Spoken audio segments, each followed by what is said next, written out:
You heard me proclaim in the presence of many witnesses, and entrust them to reliable people who will be able to teach others also.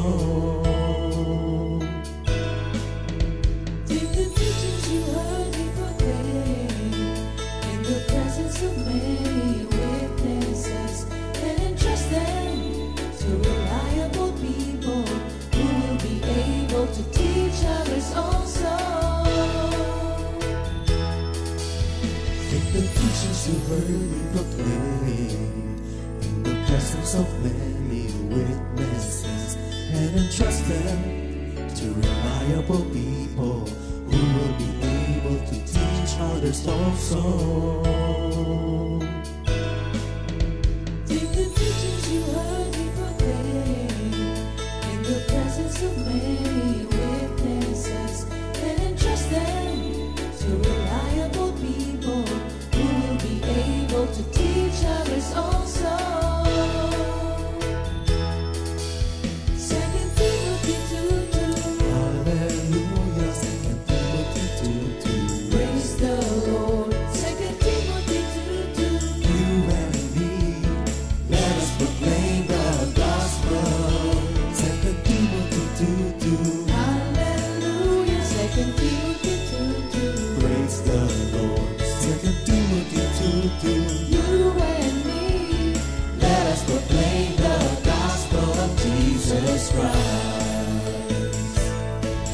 Take the teachings you heard me proclaim in the presence of many witnesses, and entrust them to reliable people who will be able to teach others also. take the teachings you heard me proclaim in the presence of many witnesses, and entrust them to reliable people who will be able to teach others also. 2 Timothy 2:2. Hallelujah, 2 Timothy 2:2. Praise the Lord. 2 Timothy 2:2. You and me, let us proclaim the gospel.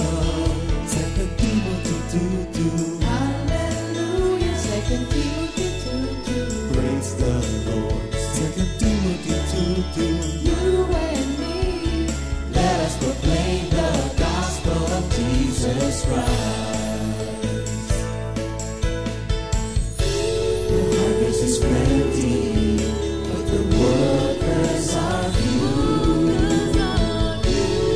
As for me and my house, we will serve the Lord. We will serve the Lord.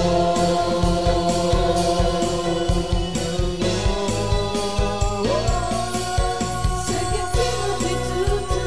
Hallelujah. 2 Timothy 2:2. Praise the Lord. 2 Timothy 2:2. You and me, let us proclaim the gospel. 2 Timothy 2:2. Hallelujah. 2 Timothy 2:2.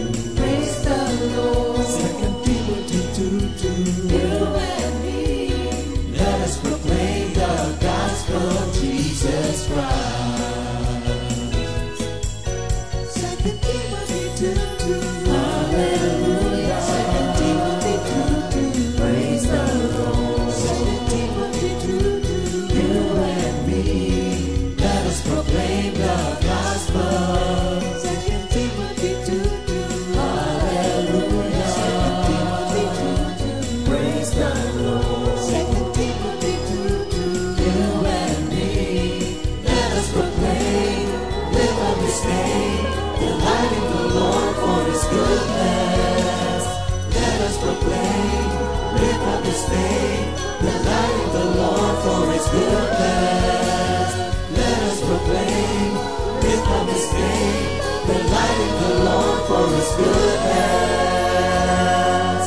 And He's God.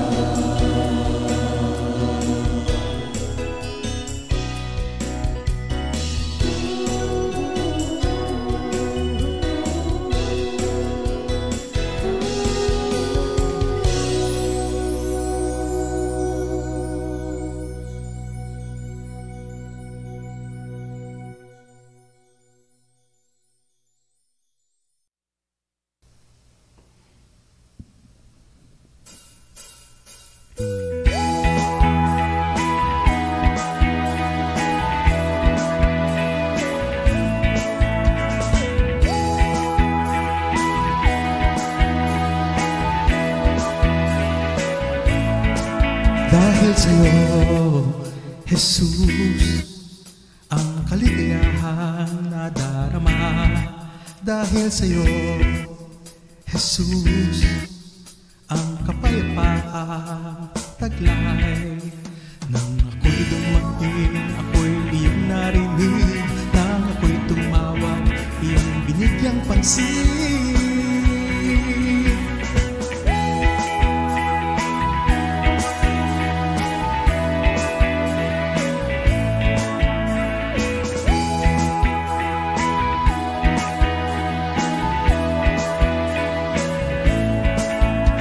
Sa'yo, Jesus, ang kaligayahang nadarama. Dahil sa'yo, Jesus, ang kapayapaang taglay. Nang ako'y dumating, ako'y iyong narinig. Nang ako'y tumawag, iyong binigyang pansin. O Panginoon, kailangan kita sa buhay ko. O Panginoon, tapat ka magpakailanman. O Panginoon, dakila ka sa buhay ko. O Panginoon, mahal na mahal kita.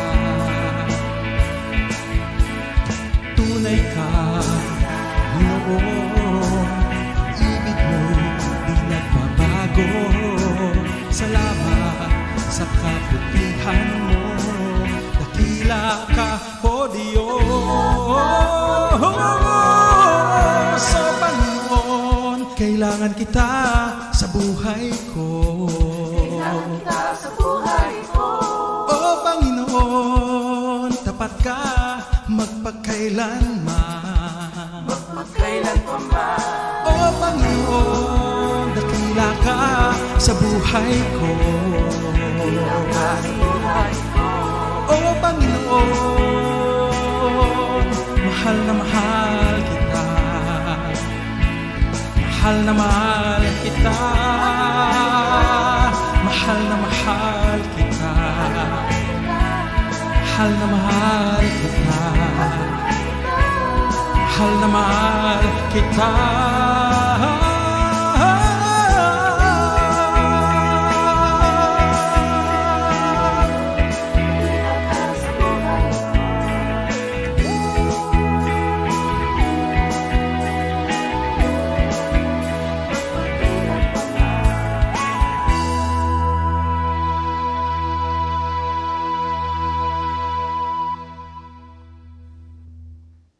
Good morning, Jesus! Wag po kayong magtaka. Ako lang po ito. Ako pa rin po ito.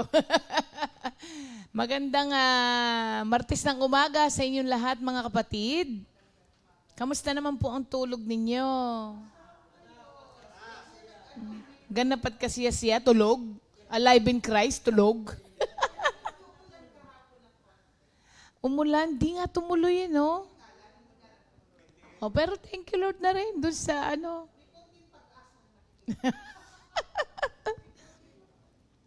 Ibig sabihin, malapit nang magtag-ulan, di ba?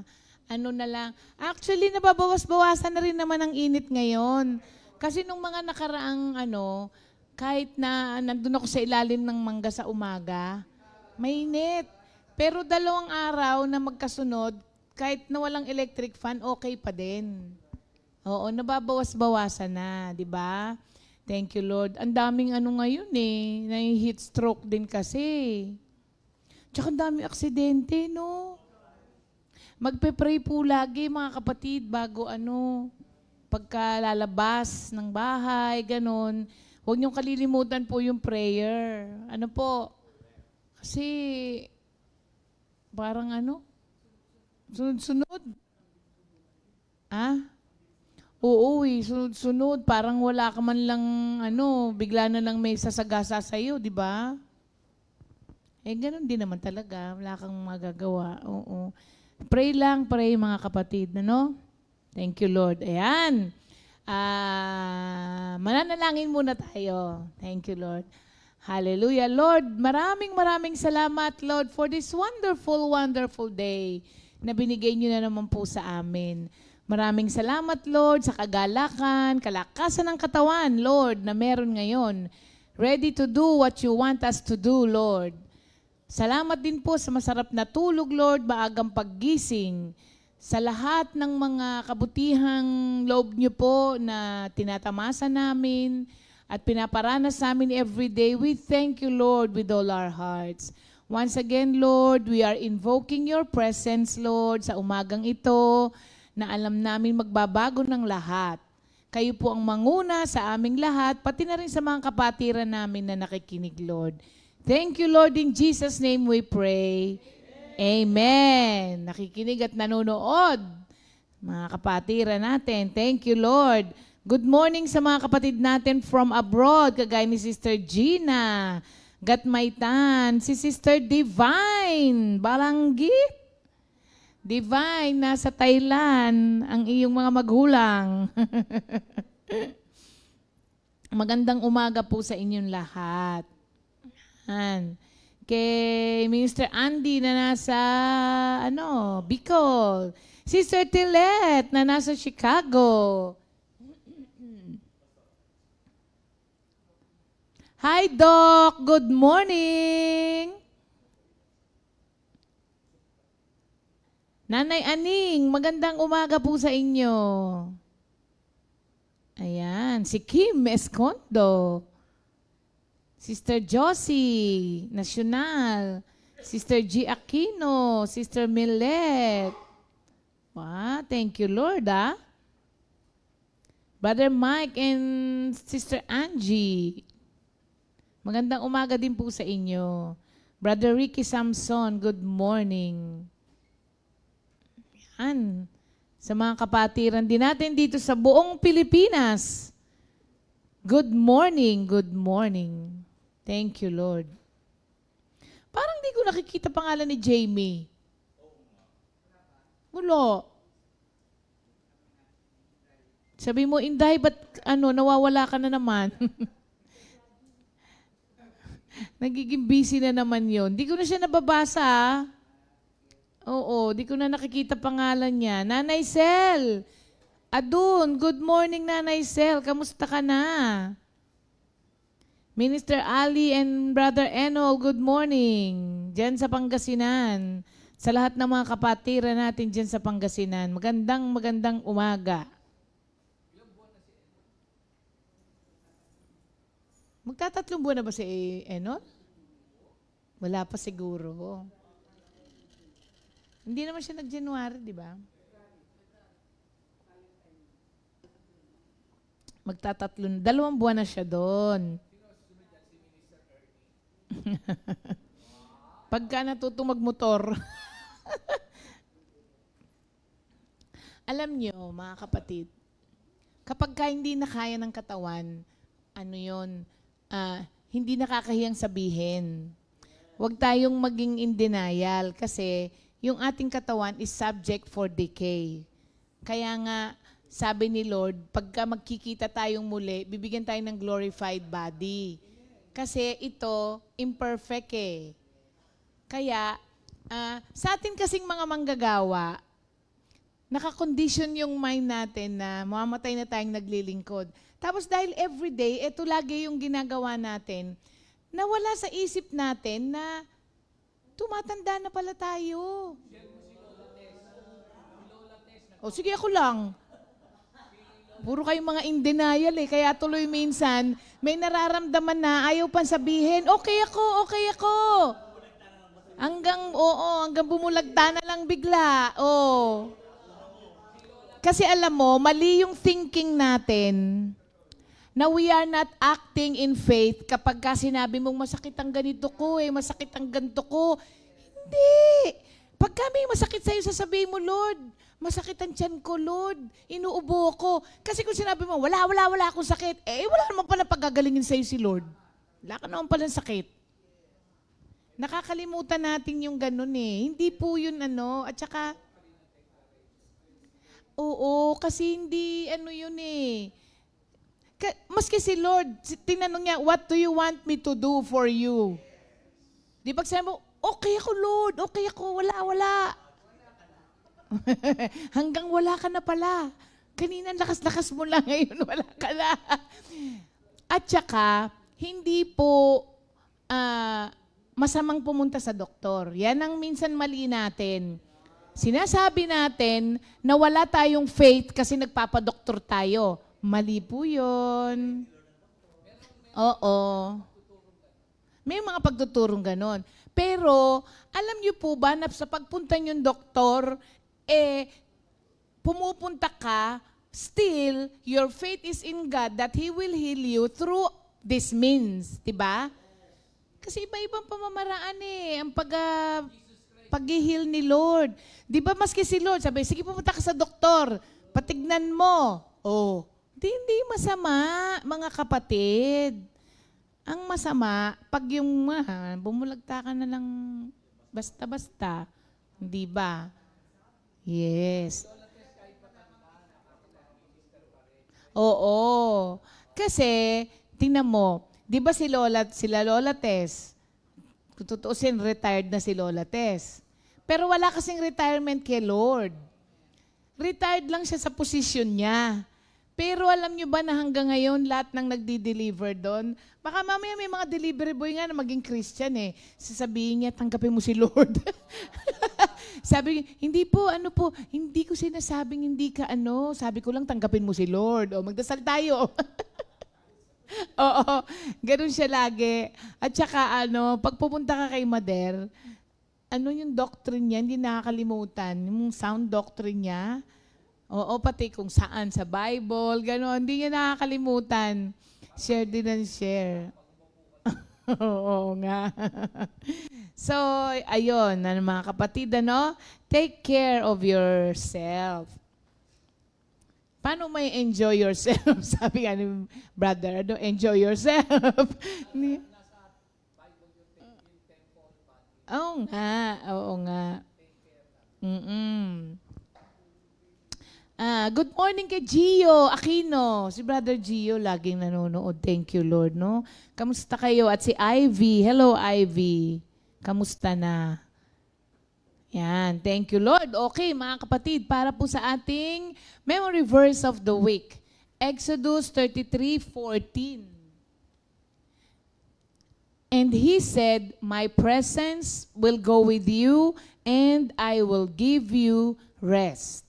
Sa Tagalog, kanyang sinabi, ako'y isa sa iyo at ikaw ay aking bibigyan ng kapahingahan. Thank you, Lord. Okay, mga kapatid, sa pagpapatuloy nung ating lesson kahapon, hindi ba? Napag-usapan natin kasi yung presence of God na kailangan makita mo si Lord sa creation, sa mga earthly gifts na natatanggap mo, sa trials mo. Ano pa yung isa? Sa work mo. para ang lahat ng bagay na ginagawa mo, kinalulugdan mo rin. Kasi kapag may ginagawa kang isang bagay, tapos hindi mo gusto na iinis ka, double jeopardy ka. Napapagod ka na sa ginagawa mo, kaagad, ang sama-sama pa ng loob mo. Hindi lang double, triple jeopardy, pumapangit ka pa. Kasi hindi ka na maligaya. So, So, pinag-uusapan nga natin yung presence of God, di ba? Pagka tinanong mo ngayon, where is God in your life right now? May mga sasagot, He is not. Di ba? Wala. So, alam nyo si Lord, hindi mapanghimasok. Hindi nga i-force yung sarili niya sa'yo. Pero, you are missing out on so many things kapag hindi mo in-invite ang Diyos o ang presence ng Diyos sa buhay mo. Ngayon, doon naman sa mga Kristiyano, minsan sasabihin, minsan nararamdaman ko close ako sa Kanya, minsan naman nararamdaman ko distant ako sa Kanya. So, what makes you feel close to God? Kailan yun? Ano yung mga nagpapa-feel sa'yo na close ka kay Lord? Pag may blessing ka, parang mababaw na motivation no? Kasi paano pag wala na? Parang mababaw na motivation. Ano naman yung nagpapa-ramdam sa'yo na malayo ang Diyos sa'yo? Pag di sinasagot ang panalangin mo? Di ba? Ganon ang natin, ang mga batayan natin. No wonder, ang ating Christian life ay parang dollar, fluctuating. Minsan mataas, minsan bumababa. Buti na lang ang dollar ngayon, consistent siyang mataas. Parang BP rin, di ba? Minsan soaring high. Minsan, parang sugar din. By the way, thank you Lord. Alam niyo ba, ang sugar ko kaninang umaga is 96. Yes. Thank you, Lord. Nag-below 100 ako uli. Glory to God.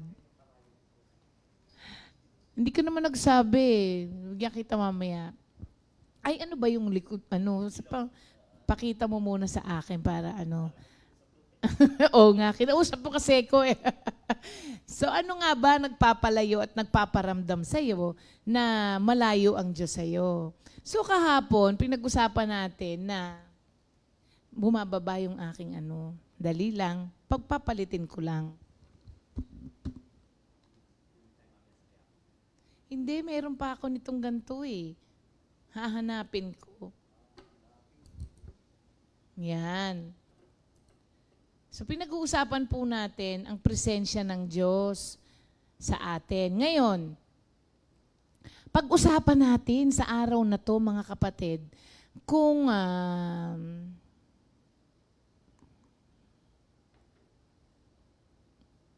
di ba nawala ako? Pag-usapan naman natin sa umagang ito, yung mga practical ways. O kung ano yung mga, alam nyo, ang pinakasusi kasi, the key po in all of this, yung para ma-experience natin ang presence of God, is i-engage mo ang sarili mo in a personal pursuit for God. I-engage mo yung sarili mo ng personal pursuit for God na walang hinangad din naman ng Diyos kung hindi yung kausapin mo siya araw-araw, i-involve mo siya sa buhay mo para magawa niya lahat sa'yo kung ano yung plano niya. So, hindi po ba, kapag ka po ang mga lalaki, merong nakursunadahan na babae, tapos gusto mong maging asawa na yon, hindi ba? Intentionally, di ba, you will pursue a relationship with that woman. Intentionally, mga kapatid.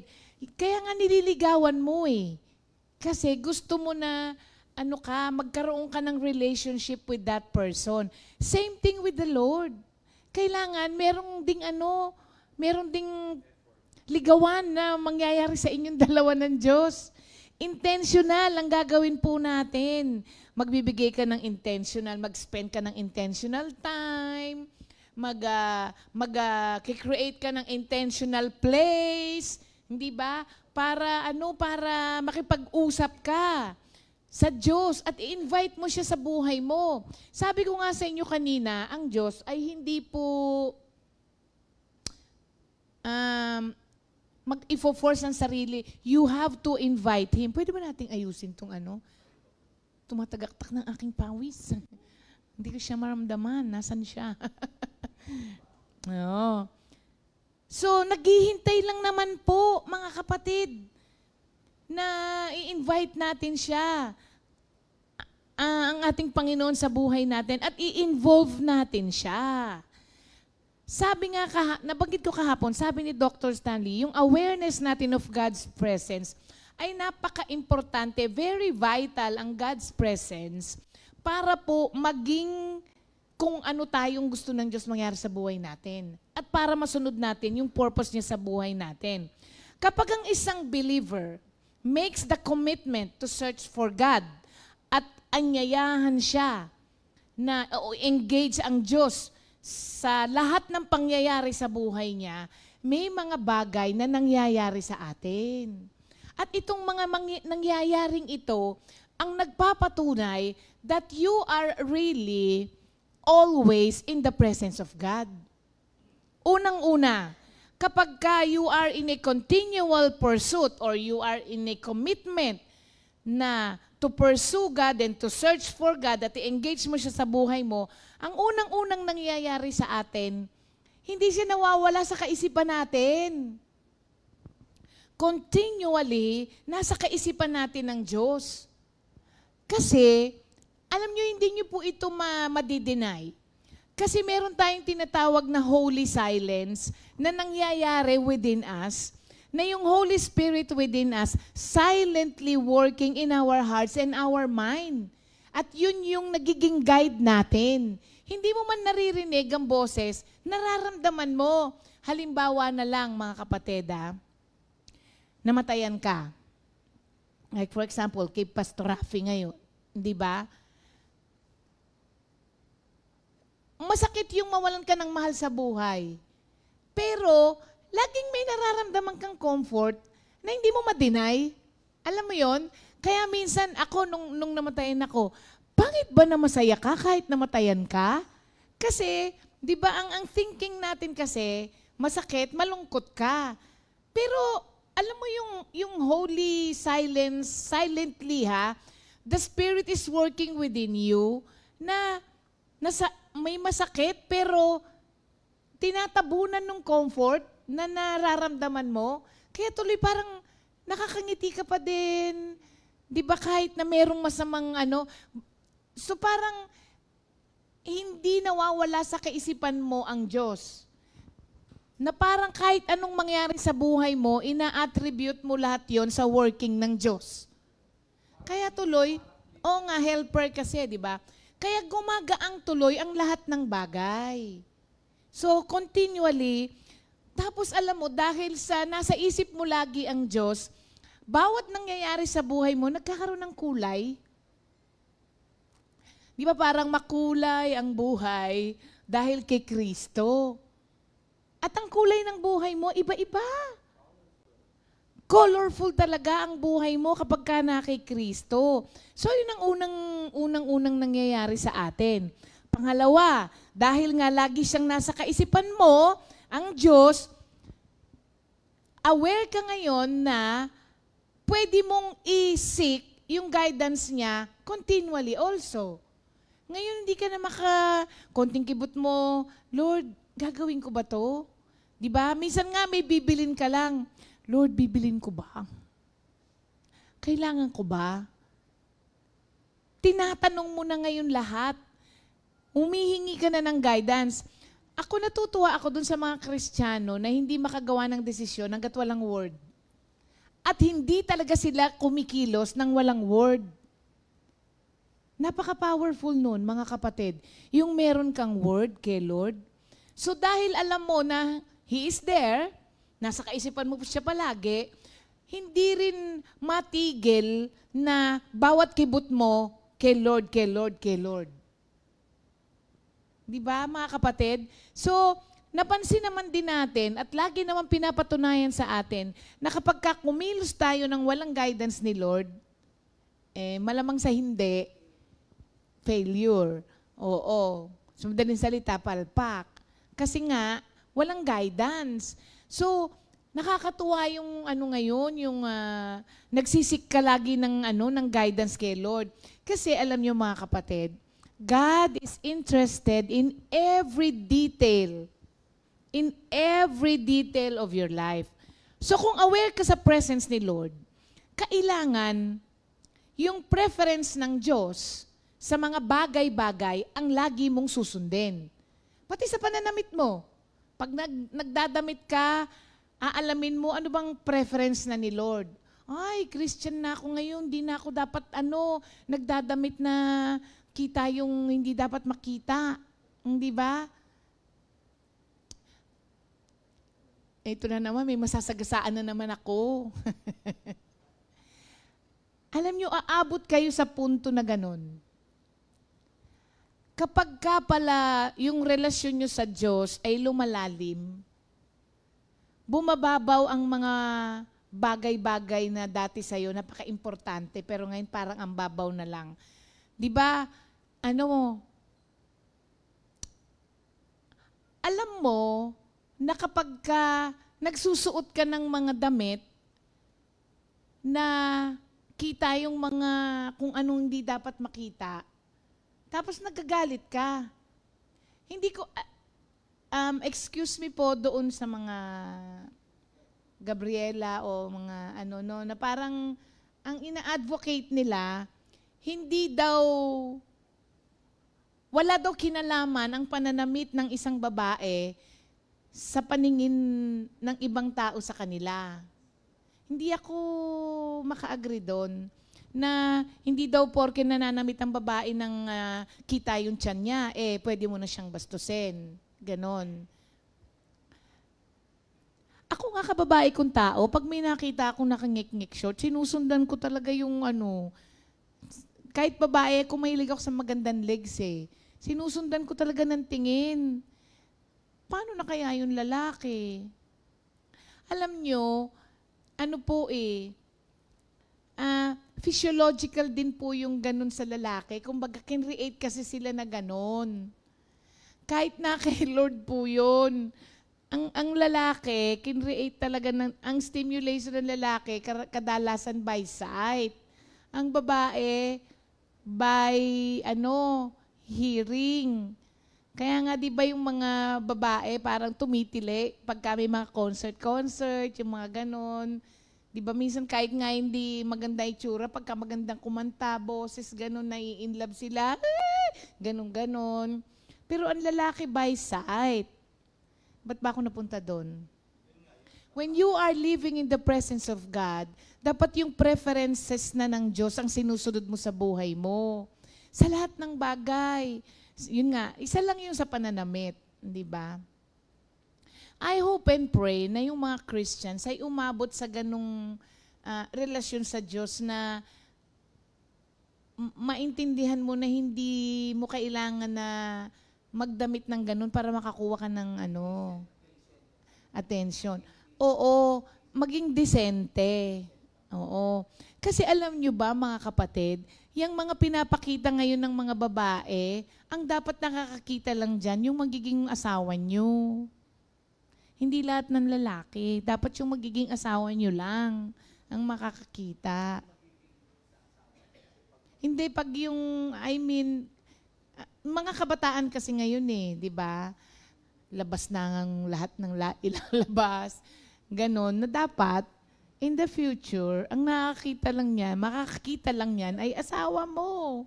Hindi ba? So, madaming magdi-disagree sa akin dito, pero aabot din po kayo sa punto na ganon, na ikaw din magsasabi sa sarili mo na, kung makikita kaya ako ng Diyos na nakaganto, mapiplease kaya siya? Ayun, di ba? Yun. Ngayon, ang nakakatuwa dito, mga kapatid, dito sa patuloy na you are continually seeking His guidance dahil nga you are in His presence. Minsan, ako madalas na ganito, lalo na pag wala akong kasama, naglalakad ako, kinakausap ko si Lord. Alam niyo yon? Na minsan bigla akong maaalala, naku, mama, may nakita sa akin dito. Akala kasi nagsasalita ako mag-isa. Alam mo yon? Hindi lang yung sa guidance. Alam mo yung mga maliliit lang na bagay na unconsciously, marirealize ko na lang, ay, kinakausap ko na naman pala si Lord. Di ba? Parang ganon. Ano lang, maliliit na bagay. Minsan parang mga bagay na sabi nung iba, hindi mo dapat iniistorbo ang Diyos. Pero, alam mo yung ganon? Oo, minsan nagkakwento ka kay Lord. Minsan nagsusumbong ka kay Lord. Kunyari, naka-Bluetooth ka, tapos may kausap ka no? Di ba? Parang ganon ang nangyayari. Kasi pag meron kang face mask, kahit na galaw ng galaw yung bibig mo, no? Pero now, you are physically and verbally speaking to God. Pero alam nyo ba, sa ating mga Kristiyano na laging ginagawa yon, maganda yon kasi nire-reinforce nung verbally speaking to God yung reality of the conversation. May kausap ka. Hindi man nakikita ng tao, maski ikaw hindi mo nakikita, aware ka na may kausap ka. So pagka may kausap ka, nagsasalita ka verbally. Tama? And yun nga, nire-reinforce niya yung realidad na totoo, na nakikipag-usap ako kay Lord. Totoong may conversation kami ng Diyos. Kaysa naman sa wala. O, di ba? Ako pagkaano, Lord, sana naman itong mga naglalakad ako, no? Lord, grabe naman itong mama na to, oo. Tapos may makikita ka, pagkaano, no, Lord, parang, alam mo yung wala lang na tapos nag-uusap kayo, verbally, sira ulo ba ako? Hindi. Nagpapatunay lamang na ako ay may kausap. Oo, may kausap, mga kapatid. Kung ayaw niyong kausapin verbally si Lord, wag. Kayo naman, pa-shoutout kayo ng pa-shoutout kung kani-kanino, pero pagdating kay Lord, tahimik, hindi ba?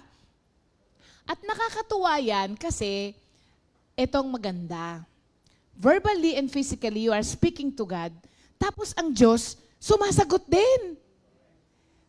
Minsan, matatawa ka na lang dahil pagbuka ng bibig ng kausap mo, di ba? Yun yung inihintay mo. Tapos sasabihin niya sa'yo, bakit? Sabihin mo, wala lang. Pero ang totoo, sinagot mo na naman ako, Lord. Di ba? At hindi lang yun. Minsan, may dadaan na jeep. Yung inihintay mong salita, parang naka-flashlight na hindi ba? Nakakatuwa yun kasi may isi-share ako sa inyo, ha? Yung kapatid ko, si Winnie, nung nabalitaan nga niya yung sa anak niya, iyak daw siya ng iyak nung gabi. Tapos, napapapray siya na na, Lord, wag mo kunin sa akin yung anak ko. Sabi daw niyang ganon. Wag muna, sabi niyang ganon. Tapos, di raw siya makatulog. Ang ginawa niya, nanghingi daw siya ng word kay Lord. Alam niyo kung ano yung binigay ng word ni Lord sa kanya? Share ko sa inyo, ha? Kausap niya kasi si Lord dito, gabi na. Dito sa Isaiah 30, 18-21. Ito ang word ni Lord sa kanya. Ngunit ang Diyos ay naghihintay upang tulungan kayo at kahabagan. Diyos na makatarungan itong si Yahweh, kaya mapalad ang lahat ng nagtitiwala sa Kanya. Mga taga-Jerusalem, hindi na kayo tatangis ng matagal. Kayo'y diringgin niya sa inyong pagdaing. Kung ipahintulot man ni Yahweh na kayo'y magkasakit o magdanas ng hirap, siya na inyong guro ay hindi magtatago sa inyo. Maririnig ninyo ang kanyang tinig at siya ang laging kaalakbay ninyo upang ituro ang daraanan. Sabi niya, grabe ting. Para akong literal na kinausap talaga ni Lord, na kung ano yung kailangan ko, yun talaga yung word ko. After daw nung word na to, nakatulog siya. Tapos, pag nagigising siya, mag-iisip na naman daw siya, babalikan daw niya yung word na binigay sa kanya ni Lord, kakalma na naman siya. So, nakita niyo po ba kung ano ang nagagawa ng presence ng Diyos sa buhay natin? Hindi ba? Sobra mga kapatid itong pagpapala na meron tayo na hindi kayang bili ng pera. Sa mundo, para may makausap ka, magbabayad ka ng mahal. Mga psychiatrist, psychologist, di ba? Ang mahal-mahal na nga ng bayad mo, pagkaroon ng 1 oras, time's up. Di ba? Si Lord available anytime. Tapos anywhere. Available siya. So, nakadalawa na tayo. Pangatlo, dahil sa presence ni Lord, sa buhay natin, at aware tayo, tinitignan natin siya as our constant companion. Hindi ba? Hindi ka ba nagtatanong or nagwa-wonder, nasan kaya ang Diyos ngayon? Di ba? O kaya, ano kayang nararamdaman niya sa akin? Hindi ka na magwa-wonder ng ganun. Kasi nga, constant companion mo siya eh. Kabisado mo na siya. Alam mo na siya kasi close na kayo eh. Pagka-close na kayo ng isang tao, minsan nagtitinginan na lang kayo, nagkakaintindihan na kayo. Kilala nyo na kasi ang isa't isa. So kung ang Diyos, ang constant companion mo, kapatid, hindi ka na palaging step no, step yes.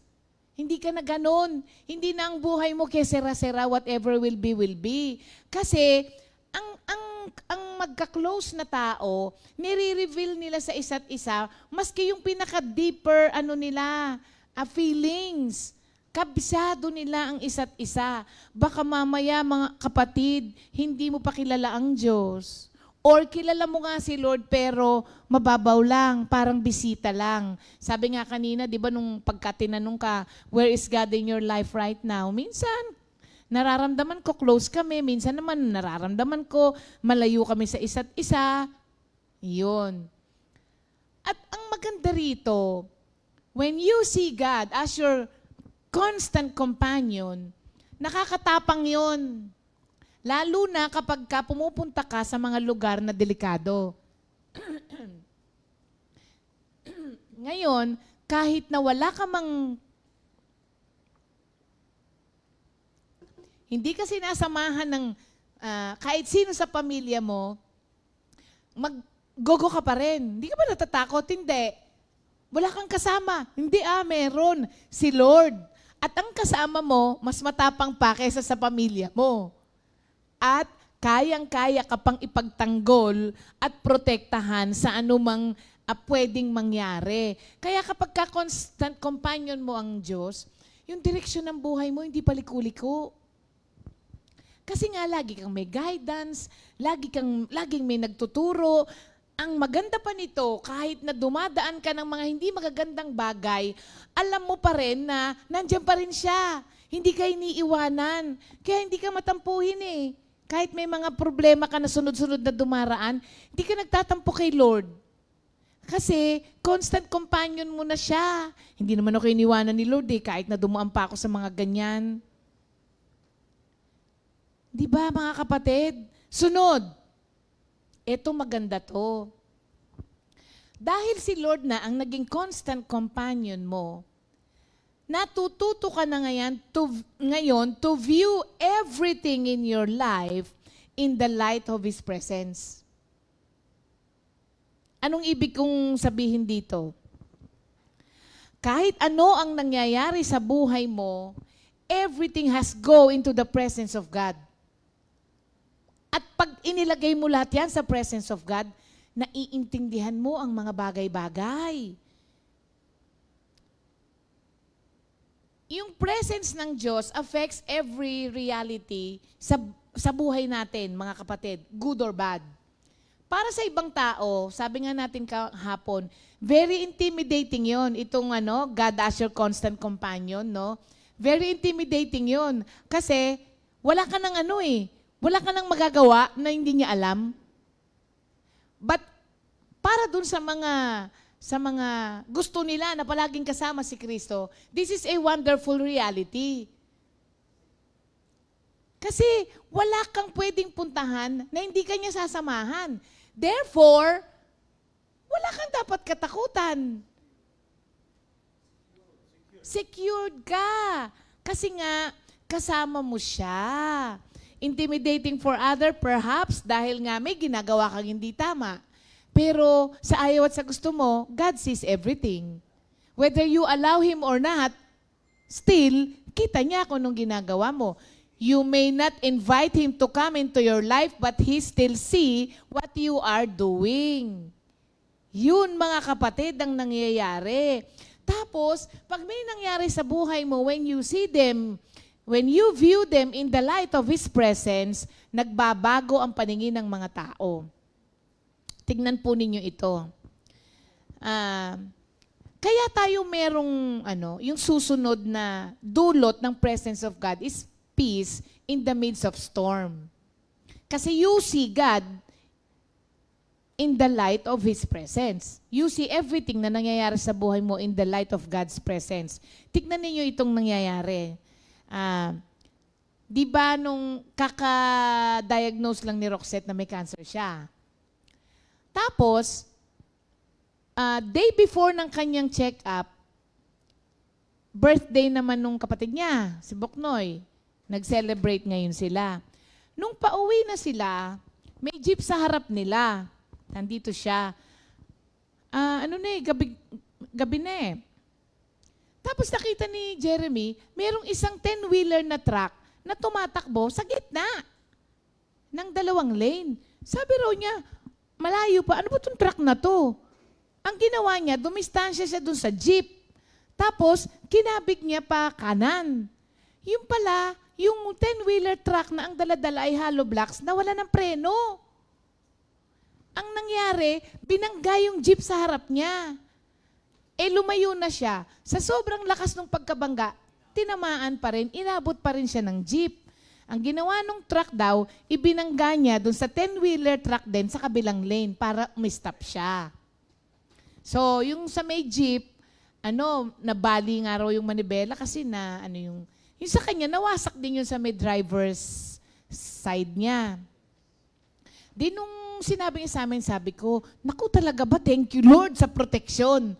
Alam mo yon, nakikita mo agad yung magandang bagay na ginawa niya. Kasi it could have been worse, di ba? Pero hindi, wala namang nasaktan sa kanila. Sasakyan lang yon. Sabi ko, thank you Lord, may magandang mangyayari pa rin dyan, may gagawing maganda si Lord dyan. Tapos, sabi ngayon nung nakabangga, sige po pagawa nyo kung saan nyo siya gustong ipagawa, tapos kami lahat magbabayad. Oo, matagal niya na yung dapat ipagawa kaso wala pa siyang pera. Wala pa siyang pera. Sabi namin sa kanya, "Uy, Noy, happy birthday talaga. Birthday mo, nabangga ka. Birthday mo, may bagong bumper ka."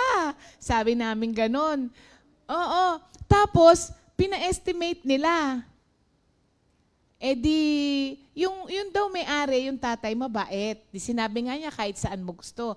Kinabukasan sabi ko, may police report ka ba? Gumawa ba kayo ng kasulatan? Wala po. Sabi niya, walang kasulatan. Ba't wala kang dalang kasi hinihintay pa po yung isang van na tinamaan, pero tumakbo. Malamang, kakaiba, kasi basag daw lahat ang nun, pero umalis. Sabi ko, naku, wala kang walang kasulatan. Mabait naman po yung may-ari. Naku, sabi ko, minsan bumabaligtad yung ganyan, pero di bali pag-pray natin. Kinabukasan, bumalik sila. Kasama yung anak ng may-ari. Nagbabago na nga ang statement kasi yung anak ang tumitingin. Sabi daw gano'n ni Dong, alam niyo po ba na yung sasakyan na yan ay gagamitin po namin sa pagpapacheck up ng anak ko? may check-up po ang anak kong dapat ngayon. May cancer po siya. Hindi ko siya nasamahan dahil binangga ng driver nyo yung gagamitin naming sasakyan. At ang kasama lang niya dahil mag-aayos tayo ngayon, yung misis ko po na diabetic din. Nag-commute lang sila, sabing ganun. Alam mo, binigyan daw siya 2,000 pesos nung may-ari. Para saan po ito? Pamasahin nung anak mo at saka ng misis mo. Sabi, hindi ho to bayad dito. Sabi raw niya ganon.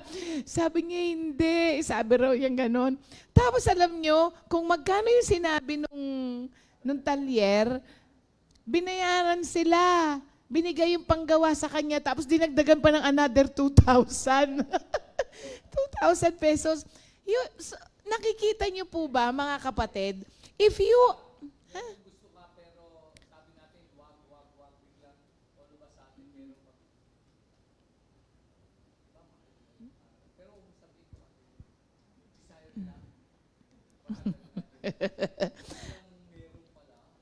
Sige, mamaya yan, babe. Saan na ba ako? Yung presence of God. Everything changes, mga kapatid, when we pursue and cultivate this awareness of God's presence. Nagbabago ang mga bagay-bagay na dapat ikagalit mo yun.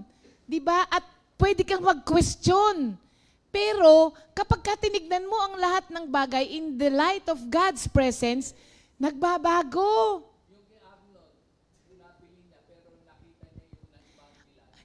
Alam nyo, eto sa totoo lang, naawa ako kay Arnold. Kasi nga 'di ba bumili yung mga ng mga sakyan. Yung nabili niya, hindi niya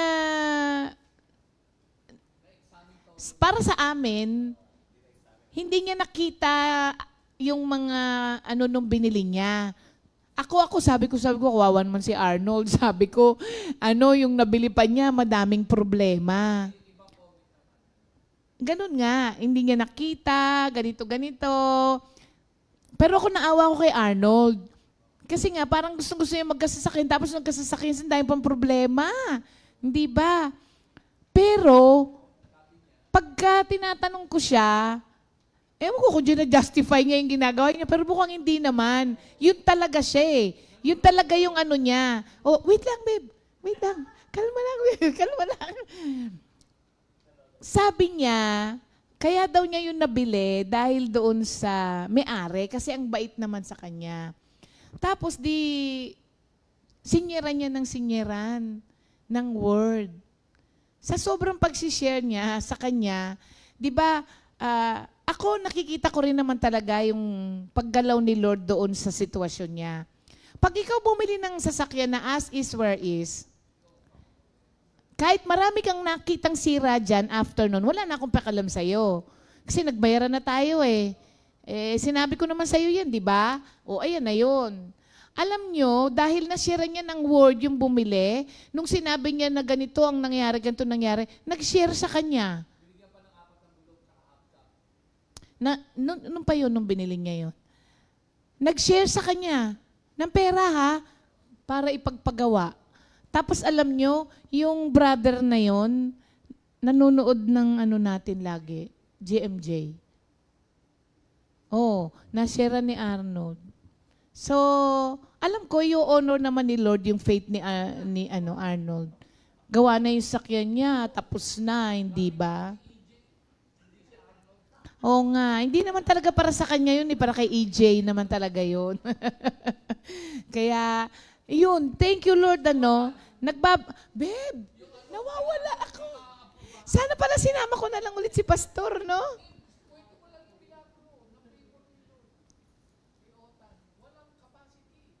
Oo nga, na-share na natin. Na-share ko na. Oo, na-share ko na. Oo, puro mga milagro talaga. Simula nung unang panahon sa Biblia, pansinin niyo sa Old Testament, miracles happen kapag sa buhay ng mga na binabasa mo ay nandun ang presence ng Diyos. Victories happen kapag ang presence ni Lord nasa kanila. Pero every time na wala, natatalo. Kaya ang panalangin ni David, di ba? Tama ba? Si David nga ba yun? Oo. Si Moses? Samahan mo kami kung hindi kami tutuloy.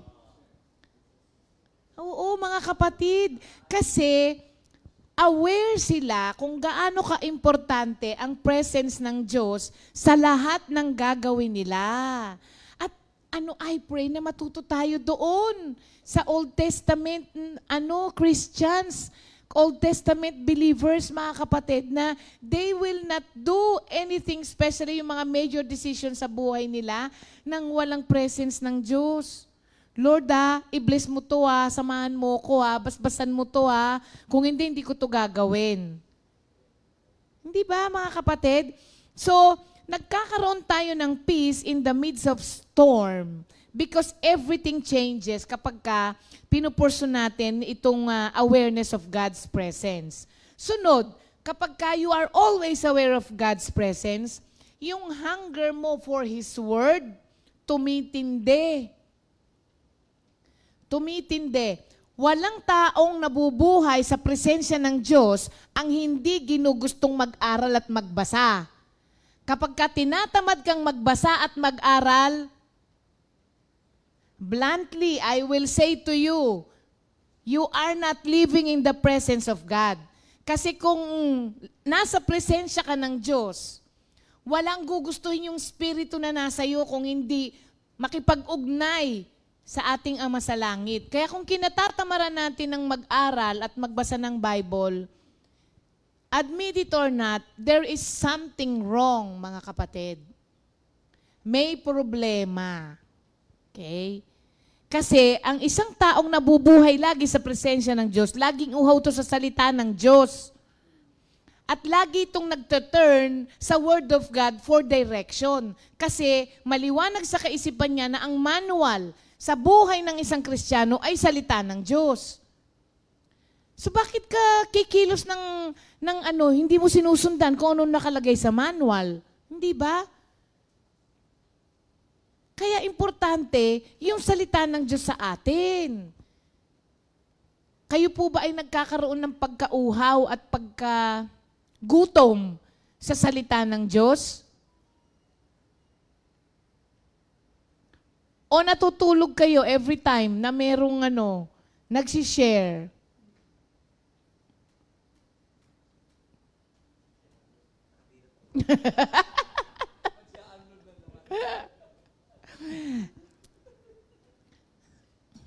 Sample lang naman yun. Nasa presensya siya ni Lord ngayon.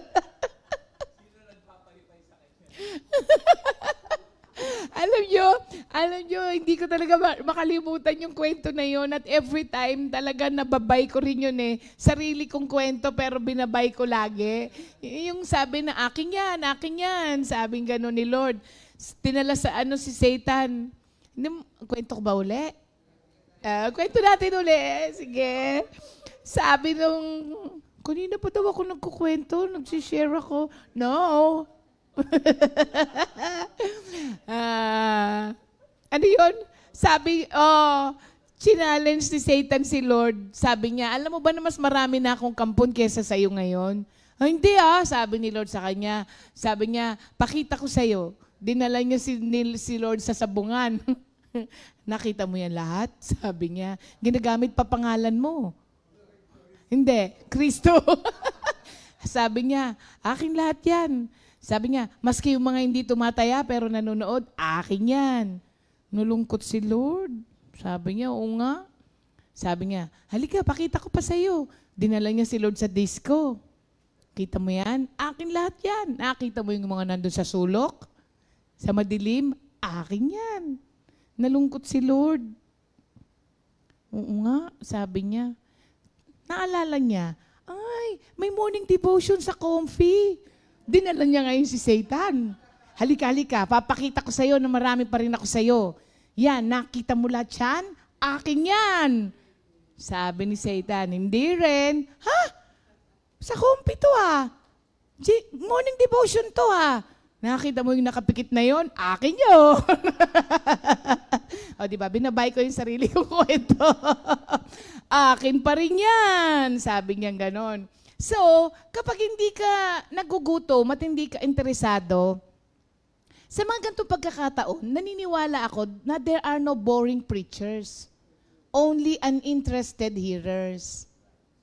Kasi ang isang interested hearer, inaabangan niya kung ano yung sasabihin. Kahit minsan wala, hindi, intayin mo lang. Meron yan, hanggang matapos wala. Pero pinakikinggan niya lahat. Nag-hunger kasi siya. Hinihintay niya hanggang matapos. So, kahit sino yung nagsasalita, pakinggan natin. Okay. Now, pagka nagkaroon ka ng hunger for the Word of God, at yun ay napunan, ang susunod na nangyayari, nagkakaroon tayo ng joy sa puso. Sumisibol ang joy sa puso natin. Alam niyo po ba mga kapatid that the Holy Spirit offers an endless supply of power and influence na literally mga kapatid na apektuhan ng every detail ng buhay natin every single day. Pag sinabi mong endless supply of power and influence, hanggang mamatay ka na, may supply ka pa kung anong pangangailangan mo para mabuhay ka sa presensya ng Diyos. Endless nga Endless nga. Kaya nga mayroong mga tao na, ito yung parang minsanan ko lang tumakitang malungkot. Parang laging saya-saya nitong tao na to? Wala. Sample lang. Meron kasing mga ganun tao, di ba, laging nakangiti. Pero hindi naman ibig sabihin na minsan nakangiti, masaya ka, di ba? Sino? Sister Leonie? Hindi, may mga masungit na moment yon. Oo, pero talagang ano yun. Kaya gringa tawag ko doon. Pagdating sa gawain ni Lord yan, sugod na sugod yan. Pero hindi ka ubra doon. Sasabihin niya talaga sa'yo. Wala ring filter yon. Wala ding filter yon, pero believe talaga ako doon. Oo. So, when we seek first, Matthew 6:33, His kingdom, everything falls into place. Oo, everything falls into place, mga kapatid. No matter how difficult your day may become, still, may makikita ka pa ring maganda na nangyari sa'yo. Kasi, kapag you are living in the presence of God, nothing can mute the joy that is in you. Pagka sinabi mong mute. Tatanggalan ng put into silent mode, di ba? I-mute. Walang makakapag-mute ng joy mo kapag you are always aware of God's presence. Hindi ba? Oo, mga kapatid. Alam nyo, parang nakikita ko yan lagi kay Mang Boy. Hindi ko tinataas lagi si Mang Boy,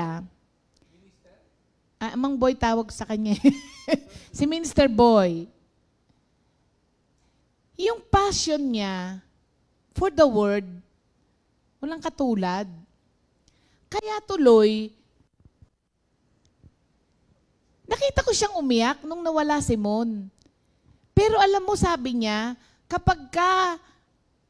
pagka si Kristo ang ginawa mong kaagapay mo, sabi niya, walang makakapagnakaw ng kasiyahan mo. At nakikita ko rin sa kanya yon. Masakit kasi yun. Di ba minsan napapaiyak din siya kapag nababanggit. Pero, pagka nababanggit lang, pero most of the time, nakikita ko siya, masaya siya. Lalo na pag nagbo-bowling kami. Napapapalakpak pa siya. So, iba mga kapatid, iba. Parang hindi kayang i-mute ng mga masasakit na nangyayari sa buhay natin, yung joy na meron sa atin. Nakakapagtaka. Kayo ba hindi nagtataka? Ako nagtataka rin ako minsan kung bakit Masaya ka pa? Minsan nga sasabihin mo sa sarili mo, huy, dapat di ka masaya. Di ba kinakausap mo minsan sa sarili mo? Pero hindi mo matanggal eh. Meron din. Yun nga, yung wala sa presence ni Lord. Kaya, mga kapatid, kapag walang makakapag-mute ng joy mo, it shows and it affects other people. Laging nakikita yan ng mga tao sa'yo. Hindi mo yung pwedeng sabihin, may joy ako Hindi mo na kailangan sabihin yun. Kasi kahit na hindi ka magsalita, nahawaan mo sila. Kaya, si Louie lang ang may joy? May joy din ako Hindi lang ikaw May joy. And it shows, mga kapatid. Hindi mo pwedeng sabihin, may joy ako, pero malungkot ka. Sabi, hindi, nakatago lang. Nire-reserve ko. Hindi pwede. Yung joy na yan, it always shows. Sunod. Kapag ka nasa presence tayo ni Lord, we are more conscious of the good things that God brings us. Yun nga yung sharing natin kahapon, di ba? Ang liliit na bagay, pero yung joy na dulot sa'yo, nakakapag, thank you Lord, thank you Lord, thank you Lord. Sabi, bakit? May ayuda, may ayuda. Magkano tinanggap mo? 500! Parang, 500 lang? Sabihin ng iba, 500 lang. Pero sa'yo, conscious ka na ngayon dun sa James 1:17 na maski maliit na bagay, it comes from God. It comes from above. Yun yung added joy dun Alam mong galing kay Lord. Halimbawa, yung kahapon na sharing ko, pakwan lang yun. Ang mura lang ng pakwan, kaya mong bumili ng pakwan. Pero ibang klase, yung alam mo na yung pakwan na kinakain mo ay sinadya ng Diyos na makarating sa'yo. Hindi lang gawa ng tao, kung hindi Diyos mismo ang gumawa ng paraan para makain mo yun sa araw na yun. May added joy doon, mga kapatid. May added joy doon kaysa sa inabot lang sa'yo ng katabi mo, binigay ng kapitbahay mo. Iba yun na yung pinag-pray mo siya, tapos ibinigay, alam mong ang Diyos ang nagparating sa'yo. Iba yun. Iba yun, mga kapatid. Parang ako minsan, hindi ko naman kailangan yung bagay na minsan na dumarating sa akin. Pero dahil alam ko na kaya yun napunta sa akin kasi si Lord nagbigay, nagkakaroon ka ng joy. Hindi ba, mga kapatid? Sino yan tumutunog na yan?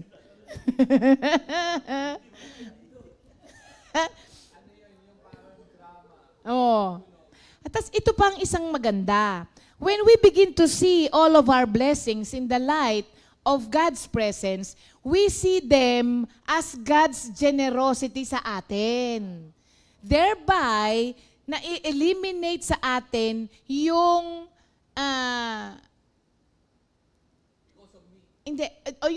tsaka yung isa, anong tawag na? Entitlement. Oo, nawawala sa atin yung pride and entitlement. Kasi, malinaw sa'yo na nagkaroon ka niyan only because God is generous. Kaya meron ka niyan. Hindi ba? So, nakukultivate niya sa atin yung heart na may gratitude. Nagkikreate siya ng grateful heart sa atin.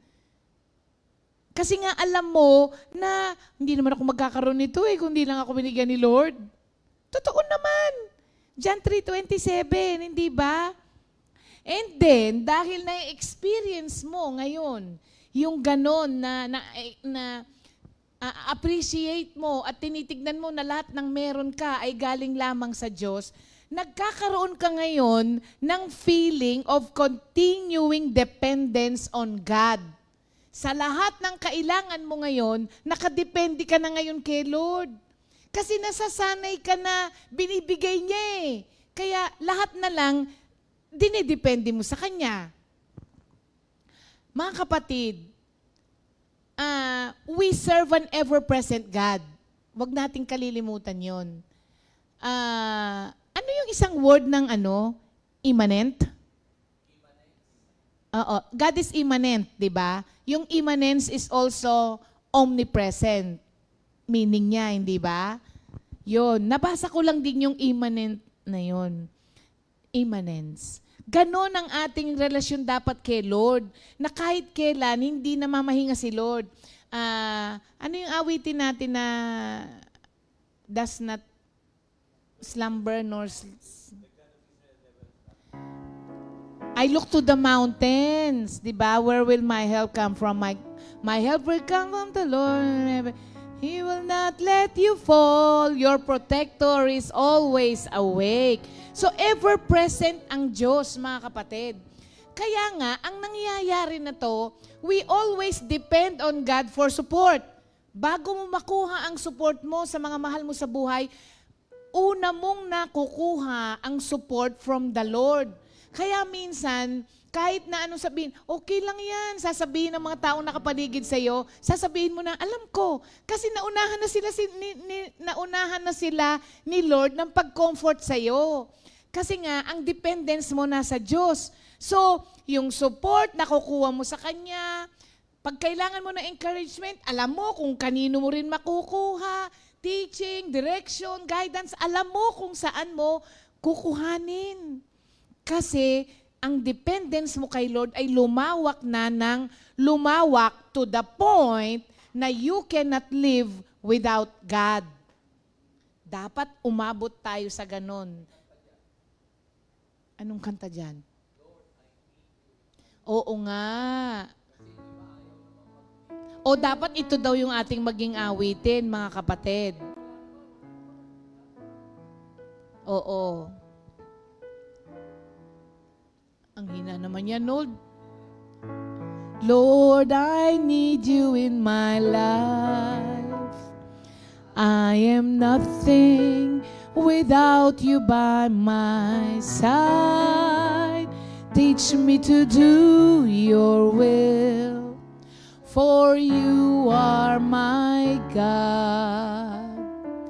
I will sing, I will worship the Most High God. Okay na. Ang gusto ko lang parating, you cannot live without God. Pagka umabot ka sa ganong punto, ang ibig sabihin nun, ang total dependence mo ay nasa Diyos na. Pagka ganon, mga kapatid. Di ba? Minsan, tatanungin mo ang mga tao, o maski sarili mo, ba't nga ba gusto kong ipamuhay yung sarili ko na akong nasusunod? Samantalang mayroon naman akong divine leader who knows what is best for me and who knows the direction kung saan ako dapat pumunta. Ba't nga ba gusto nating magsarili, no? Pride din no? Dahil nga parang pagka naging success yun, ako yan. Ayaw nating i-attribute kasi pagka lahat ng kay Lord, walang ikaw, walang glory sa'yo. Talaga namang walang glory dapat sa atin. Dahil we are created to bring glory to God, sabi nung ating lesson nung Monday. Tapos mga kapatid, because you cannot live without God, prayer ngayon sa'yo is a priority in your life. When you are always aware of God's presence. Bakit ka mo? Because you talk to God all the time. You talk to Him quietly, and sometimes you talk to Him out loud. Diba? Verbally. Pag sumakay ka ng jeep, Lord, protection po. Pagbaba, Lord, bago ka umalis, Lord, yung daratnan ko. Bago ka magsalita, Lord, speak through me. Diba? Bigyan mo ako ng wisdom. Tapos, bago ka Lord, kausapin niyo po yung mga taong makikinig sa akin. Nauntog? Tapos?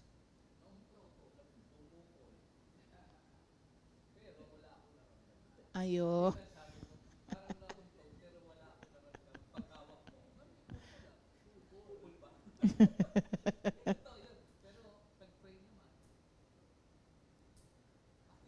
Ano nga ang question?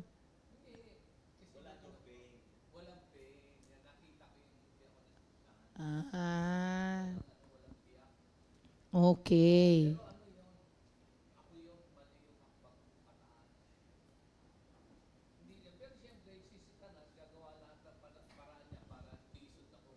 Oo, tama. Kaya nga nagbabago nga ang lahat kapag you are living in the presence of God. So ang prayer, nagiging priority na sa buhay natin. Nasa traffic ka, Lord, hawiin nyo na po yung daraanan. Diba? Nasa mall ka, Lord, pengi naman po akong parking.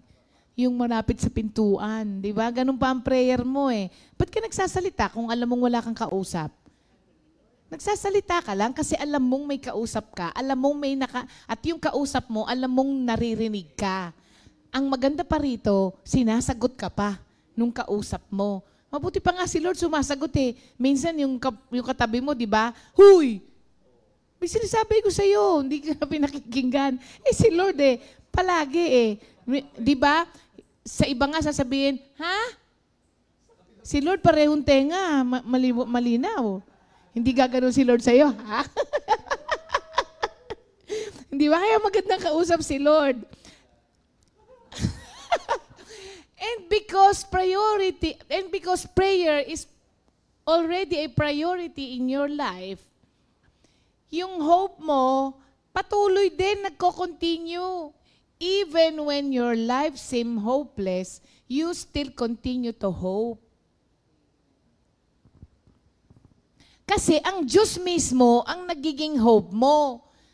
Naiintindihan mo yung kahulugan ng pag-ibig niya sa'yo na napakataas, napakalalim, napakalawak, hindi masukat. Yung iba, mga kapatid, kapag ganun ang pamumuhay natin, biro mo, may cancer ka na. Ako, kay Aida, pagka nakakausap ko si Sister Aida, mga kapatid, nakaka-encourage siya at nakakapagbigay siya ng pag-asa. At the same time, nakaka-correct siya. Nakaka-rebuke siya. Kasi wala kang cancer, pero grabe kang magreklamo. Tapos itong isa, may cancer na, siya pa nag-i-encourage. Wala kang cancer, pero samba ko lang mukha mo. Ito, may cancer, pag nagsishare sa amin, kapag na, kinimo ako, masaya pa siya. Hindi siya masaya dahil may cancer siya. Masaya siya kasi sa journey niya, bawat nangyayari sa kanya, nakikita niya ang kamay ng Diyos. Sabi niya, biro mo, Tari, magkano pala yung aking chemo? Ang chemo ko pala, every chemo ko pala ay naabot ng, magkano nga ba yung ni Sister Aida? Pero wala siyang binabayaran. Tuwan-tuwa siya doon. Pati vitamins daw niya ngayon, may mga nagbibigay. So, kahit may sakit siya, may magandang ginagawa pa rin ni Lord, kaya meron pa rin siyang ipinagpapasalamat. Mga kapatid, no child of God is hopeless. Kasi God Himself is our hope. Kaya kung talagang si Lord ang Panginoon mo, hindi ka pwedeng maging hopeless. Tapos ngayon, ang isa pang ginagawa ng presence ng Diyos sa buhay natin, sinasala niya ang lahat ng decision na gagawin natin through God's will, through His will.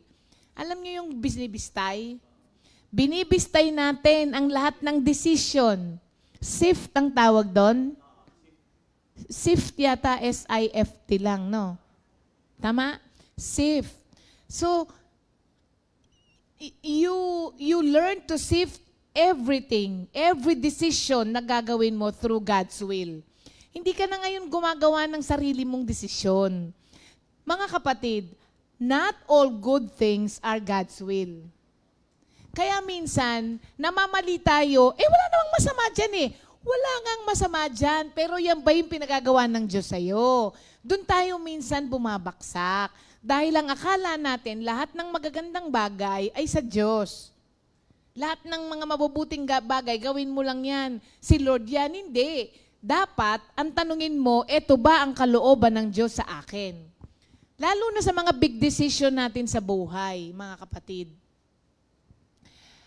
Kung ikaw ay nabubuhay sa presence ng Diyos, ang salita niya, ang panuntunan mo, pag sinabi ba ng Diyos sa'yo na huwag mong ligawan yan, kahit gustong-gusto mo, hindi mo gagawin? minsan, tinatanong ka pa, ang linaw-linaw naman sa salita ng Diyos. Di ba minsan sasabihin niya, pwede ko kayang ligawan? Christian ba siya? Hindi eh.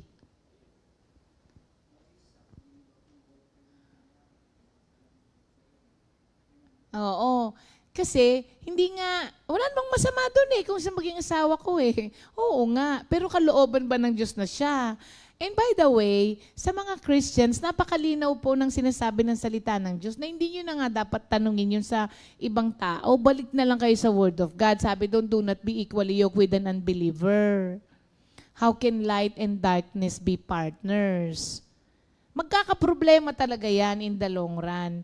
Kung gugustuhin mo, why not? Pero, wag mo sisihin si Lord pagdating ng araw na magkaproblema. It's either ikaw ang mawala sa Panginoon dahil hindi kayo pares ng pananampalataya. Ilalayo ka kay Lord. Maganda kung madadala mo siya kay Lord, but how can you be so sure? Hindi ba? So, ang maganda pa rito, kapag ka binibistay mo ang lahat ng decision mo through God's will, mga kapatid, when you are living in the awareness of His presence all the time, yung buhay natin nagiging less hectic. At saka, nagiging mas peaceful siya. Ako ito natutunan ko in the hard way. Kasi dati, lagi akong stressed out, kaya tanataas ang BP ko. Because I am trying to control things that are out of my control. Doon nang gagaling ang ating stress. Pilit natin kinokontrol ang mga bagay na kahit maglupasay ka, hindi mo kayang kontrolin. Nung natuto akong ibigay lahat kay Lord, at si Lord ang may trabaho ni Lord yan. Minsan kasi, like for example, sa mga mahal natin sa buhay, yung trabaho ni Lord, gusto natin tayo gumagawa. Tapos minsan, nagrereklamo ka. Ano ba naman itong mga kapatid ko? Sino ba naman kasi nagsabing problemahin mo ng ganyan yan? Di ikaw ang umanap ng stress sa buhay mo, pag-pray mo sila. Ibigay mo kay Lord. Sabihin nila, baka pag binigay ko kay Lord, ganito mangyari. Alam nyo, hindi totoo yun. Baka pag binigay mo kay Lord yan, mamatay yan. Hindi rin totoo yun. Pag binigay mo kay Lord, gagawin ng Diyos ang nararapat at kalooban niya sa taong yun. Kaya ibigay mo yun o hindi, pagka kukunin yan. Hindi dahil sa kinuha siya dahil ibinigay mo kay Lord. That is not true. Kasi si Lord may sariling will, may sariling plan sa bawat isa sa atin. At yun ang masusunod. Regardless kung papayagan mo o hindi, yung pa rin ang masusunod. The Lord's will is always carried out. Kaya, pag binigay mo kay Lord, gumagaang talaga ang buhay. Kasi tayo rin minsan gumagawa ng problema natin. Ngayon, nakakatulog na ako kaagad. Kasi hindi na ako nag-iisip. Kasi dati nag-iisip ako. Hindi nyo nga alam iniisip ko nga yung bawat isa sa inyo Parang di ko naman parang di ko naman trabaho yun. Ba't ka ba inaako ko yung trabaho yun, no? Si Lord na ang bahala. And then, when we are always aware of God's presence, yung worship natin kay Lord becomes more real and rewarding. Ngayon, pag konting awit mo lang, may nagagawa yun sa'yo. Konting awit mo lang na napapayapa yung puso mo. Hindi ba? Pagka halimbawa, nag-aaligaga ka na naman. O kaya mo, may sakit ka. Konting salita lang, rise and be healed in the name of Jesus. Let faith arise in your soul. Alam nyo mga kapatid, isang technique na natutunan ko. Kasi hindi naman lahat ng oras, pag nagbasa ka ng Bible, naaaliw ka natutuwa ka. Kapag ka ganun yung damdamin mo na parang wala, sara mo muna yung Bible mo. Stop ka muna. Pumunta ka sa isang lugar, tas kumanta ka. Totoo, kumanta ka. Ako pagkain ganon, lagi kong anong umpisa nung naging paborito kong kantang The Goodness of God? I love you, Lord. Alam nyo, pagka yung ganon, paggising ko sa umaga, kinakanta ko yun. I love you, Lord, for your mercy never fails me. All my days I've been held in your hands. From the moment that I wake up until I lay my head, I will sing of the goodness of God.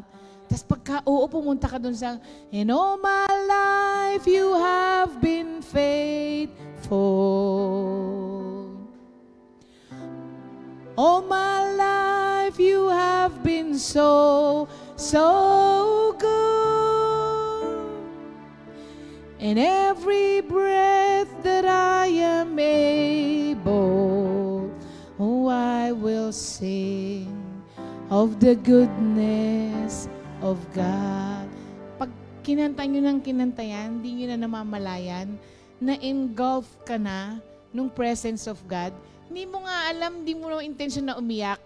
Magugulat ka na lang, may tumutulo sa'yo. That is the time na, alam mo, nandun ka na sa presensya ng Diyos kasi na-consume ka na nung presence ni Lord. Para kang yung basang sisiw na gumanon ka na lang doon sa isang lugar, no? So, yung worship mo, nagiging rewarding.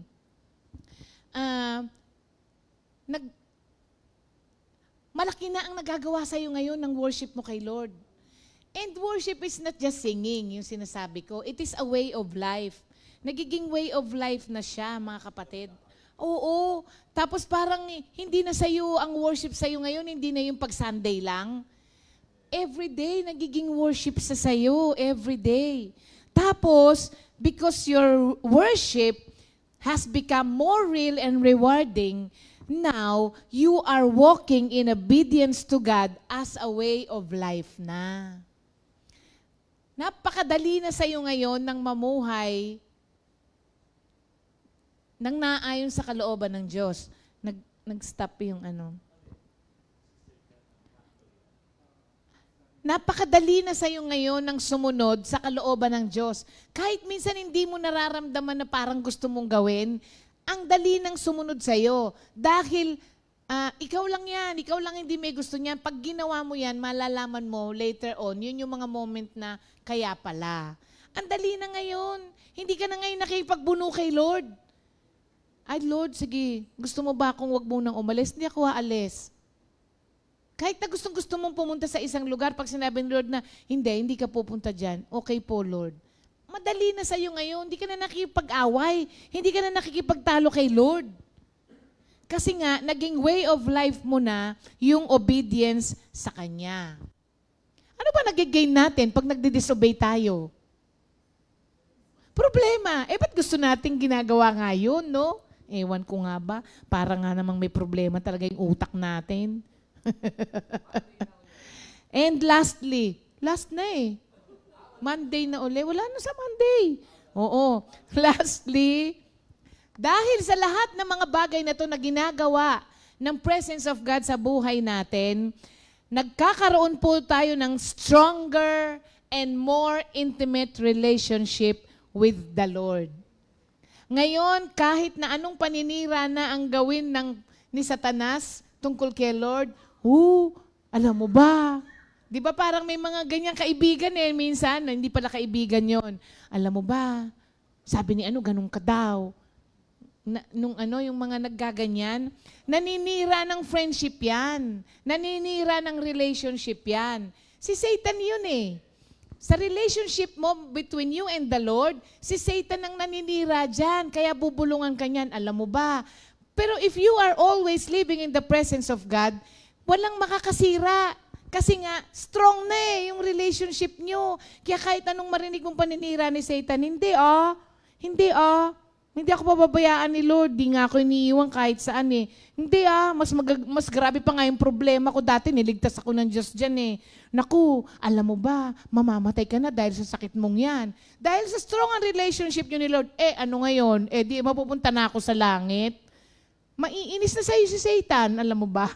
Kapag ka-strong na yung relationship nyo ni Lord. So, why would you want to live outside the presence of God when, kung mabubuhay ka within the presence of God, kakamtan mo ang lahat ng bagay na to. Abay, may tama na lamang ang isang taong gustong mamuhay outside the presence of God kapag ka mapapasayo naman pala lahat ito. May tama ka, kapatid. At yung tama mo na yan, dadalin ka sa hindi tama. Thank you, Lord. So, mga kapatid, itong maghapon na to, live it in the presence of God. Huwag nating kakaligtaan yun. Hindi mawawala yung may mangiinis sa'yo. Hindi yun mawawala. We live in a fallen world. We associate with people na fallen din. Kaparehas natin, nangangailangan din sa Diyos. Pero kapag nasa presence ka ni Lord, balik ka lang. Alam mo naman yun. Balik ka lang doon, mga kapatid. Thank you, Lord. Happy birthday, Brother Benny de Guzman. Isa lang? Oh, siya lang. Sino si Brother Benny? Asawa ni Sister Solem. Happy birthday po, Brother Benny. Na nasa US, di ba? Nasa US nga. Thank you, Lord. Happy birthday po.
Happy birthday po muli, mga kapatid. Thank you, Lord po. And our repeat new song of the week, Author of Salvation, composed by Brother Darwin Datu. God bless you all. Have a great day in the presence of the Lord.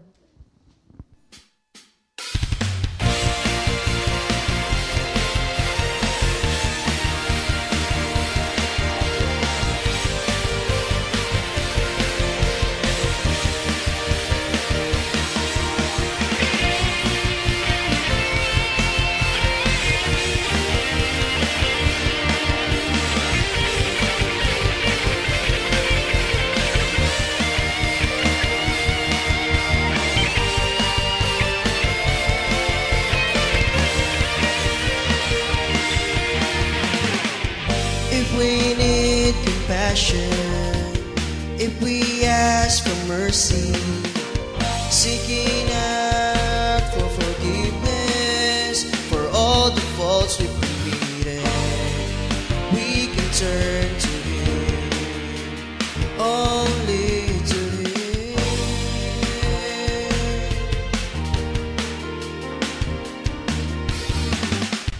If we need kindness, if we need redemption, one who understands us, one who look past and past, we can count on Him, only to Him. Our God, our safeguard, our Redeemer, our protection and preservation, He is Jesus. Safeguard, our Redeemer, our protection and preservation, He is Jesus,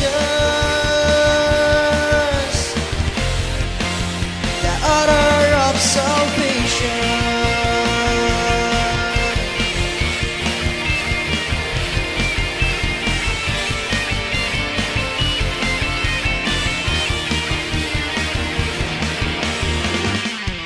If we need compassion, if we ask for mercy, seeking out for forgiveness for all the fault we committed, we can turn to Him, only to Him.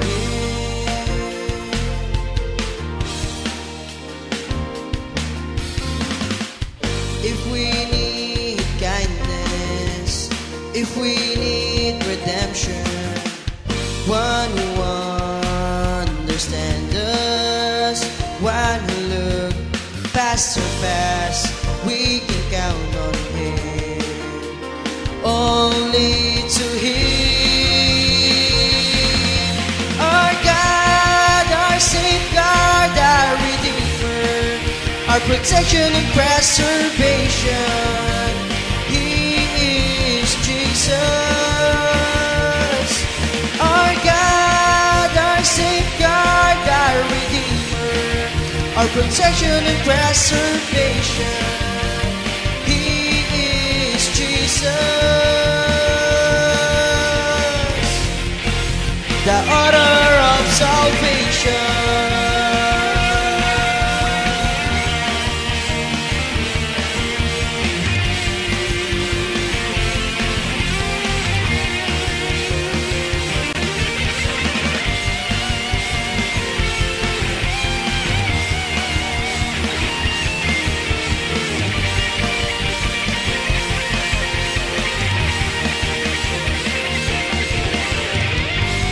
Send forth the loads to Him, cast all our burdens to Him, because He is our willing Savior. Our God is our safeguard, our Redeemer, our protection and preservation, He is Jesus. Our God, our safeguard, our Redeemer, our protection and preservation, He is Jesus, the author of salvation, the author of salvation.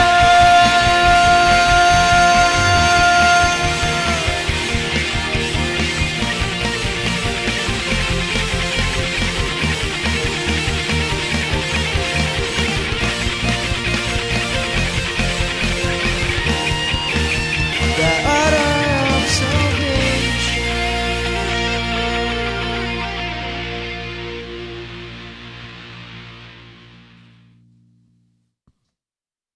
Second Timothy 2:2. Hallelujah. Second Timothy 2:2. Praise the Lord. Second Timothy 2:2. You and me, let us proclaim the gospel. Second Timothy 2:2. Hallelujah.